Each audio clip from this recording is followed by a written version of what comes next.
5 ka-vaccination hubs ang gi-ablihan sa Davao City Health Office alang sa pediatric vaccination sa siyudad. Sa unang adlaw pa lang, libuan na ang nagpabakuna. Ano yung report ni Jandy Esteban?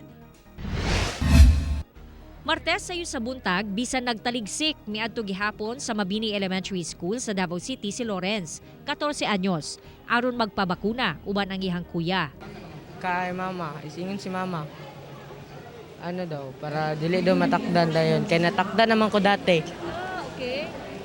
So karon magpabakuna na gid ka. First dose na karon. Nagpabakuna na sab ning 13 anyos kasi Kyle gamit ang Pfizer vaccine.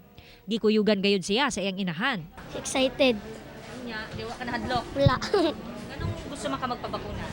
Kaya para iwas COVID. Para safety, tapos iwas na sa mga sakit-sakit pod. Para makagawas na po mi kay dugay, nakaiwalay gawas-gawas.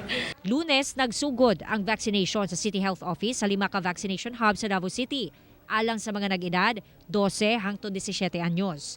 Kini ang Mabini Elementary School, Jimol Toril, Kalinal Elementary School, Matina Aplaya Elementary School ug FD Zone Elementary School.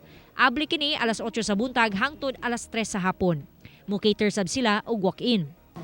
Alang sa mga magpabakuna nga 12 to 17 years old, kinahanglan lang magdala og birth certificate, safe Davao QR code ug alang sa mga dunay comorbidities kinahanglan magdala og medical certificate. So we have 2,846 12 to 17 years old na nabakunahan na. Pahimangno sab sa otoridad nga kinahanglan dunay kauban ginikanan o guardian ang mga bata atol sa vaccination. Kauban si Jojo Solarte sa kamera. Ako si Jandy Esteban para sa One Mindanao.